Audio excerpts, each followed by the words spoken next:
안녕하세요, 무비가입니다. 이 영상은 1917을 보신 분들을 위해 준비했습니다.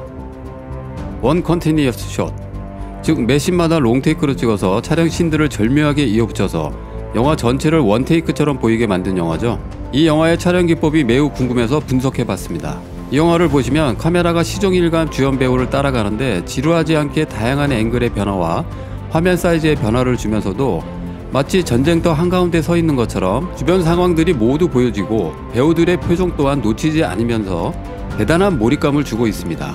메이킹 영상을 보면 스테디캠, 크레인, 와이어, 드론뿐만이 아니라 카메라맨이 오토바이, 자동차 등에 올라타기도 하고 참으로 다양한 카메라들을 사용하면서도 그 연결이 매우 부드러운데요. 그러면서도 어떻게 그 움직임을 자연스럽게 연결시킬 수 있었는지 그 연결 지점까지 짚어보겠습니다. 참고로 이번 제92회 아카데미 시상식에서 촬영상은 물론 라이온킹, 스타워즈 라이즈 오브 스카이워커를 제치고 시각상까지 수상했는데요. 그만큼 씬들을 연결할 때 CG가 많이 들어가면서도 전혀 티가 나지 않고 그만큼 완성도가 있다는 의미겠죠. 그렇다면 어떻게 씬들을 이어 붙였느냐, 영화를 보신 분들은 눈치채셨는지 모르겠는데 지금 보시는 것처럼 영화를 보는 내내 카메라는 배우들을 따라다닙니다. 그러다가 잠깐 배우와 카메라가 멈춰서는 순간이 있는데 이때 카메라가 지금 보시는 것처럼 카메라를 들고 찍다가 크레인 혹은 와이어에 옮겨다는 식으로 카메라의 앵글 변화를 주면서 찍게 되는 것입니다. 또한 씬들을 이어붙일 때 피사체가 화면 앞을 지나가면서 절묘하게 컷을 이어붙이거나 화면이 어두운 곳을 지날 때 씬을 이어붙이게 되는 것이죠. 때로는 카메라가 패닝하면서 중간에 CG를 넣으면서 씬과 장소를 이어붙이는 것으로도 보입니다. 예를 들어 이 장면을 느리게 보겠습니다. 왼쪽을 주목하세요. 자, 인물의 위치가 살짝 바뀌었죠. 이런 식입니다. 워낙 빨라서 잘 모르고 지나갑니다. 자, 그럼 영화 후반부 하이라이트 씬부터 분석해 볼까요? 참호 속에 있던 스코필드가 들판으로 나와 대령에게 메시지를 전달하기 위해 달려가는 상황인데요. 참호 속 상황은 이렇게 스테디캠으로 찍다가 카메라가 패닝하면서 CG로 컷을 연결시킵니다. 보시는 것처럼 카메라가 크레인에 달려있죠. 그리고 나서 참호 밖을 나오면 대기하고 있던 카메라맨이 카메라를 받아들고 다시 자동차에 달려있는 크레인에 카메라를 옮겨 달았습니다. 이후부터는 들판을 달리는 스코필드를 트럭에 달린 카메라로 이어받아서 찍는 것이죠. 그럼 이 씬이 어떻게 찍힌 건지 메이킹 화면과 비교해서 보겠습니다.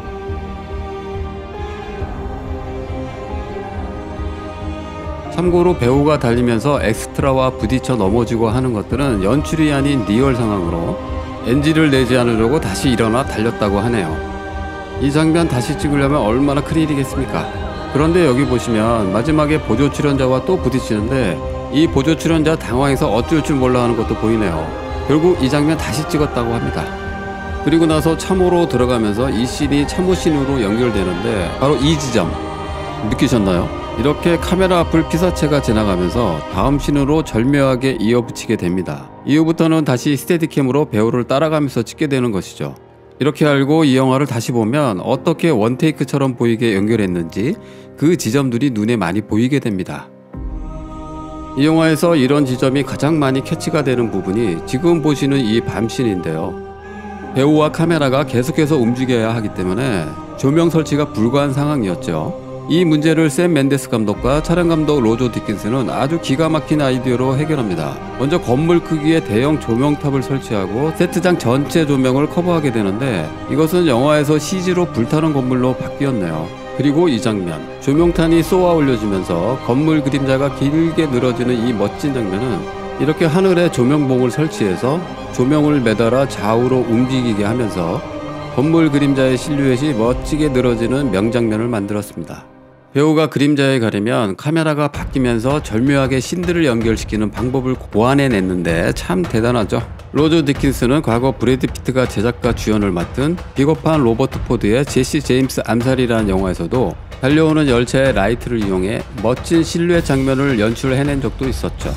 도망치는 스코필드를 찍을 때는 배우와 함께 카메라맨이 달리다가도 달리는 차에 카메라를 넘기기도 하고 오토바이에 카메라를 달고 찍기도 하는데 카메라가 건물들을 지날 때 씬들을 연결시키는 방법을 택했네요. 아주 절묘하게 잘 찍었습니다. 스코필드가 물속으로 뛰어드는 이 장면에서 CG 처리가 되었다는 것은 영화를 보신 분들은 쉽게 눈치채셨을 겁니다.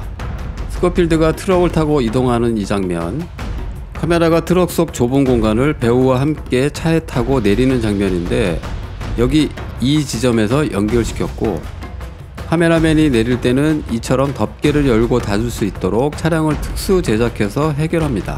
다음 장면에서 트럭이 떠나고 카메라가 패닝할 때 보여지는 이 장면은 모두 CG로 연결합니다. 즉 스코필드가 서 있던 공간과 다리가 보이는 장면, 두 개의 장면이 합성이 된 것이죠. 다리를 건너는 이 장면은 카메라를 크레인에 매달고 찍다가 반대편에서 대기하고 있던 카메라맨이 다시 받아줄 준비를 하고 있고, 와이어에 매달렸던 스코필드는 다리를 건너자마자 와이어를 이렇게 풉니다.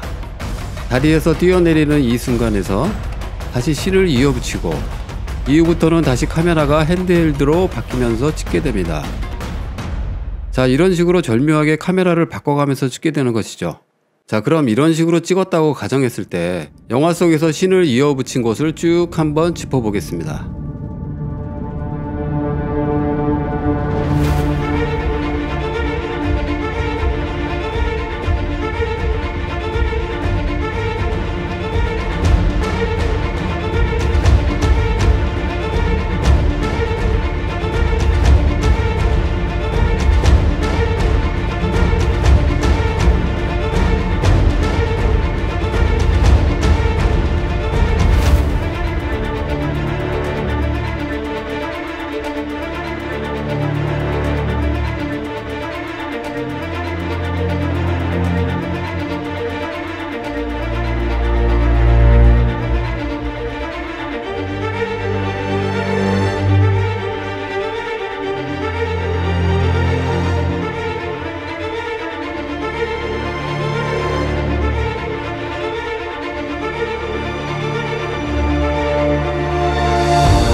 이렇듯 이 영화는 제92회 아카데미 시상식에서 촬영상과 시각효과상, 음향효과상을 수상하였고 그 밖에 10개 부문에 노미네이트 되었었죠. 감독상과 작품상에 유력한 후보였으나 결국 기생충에게 돌아갔죠.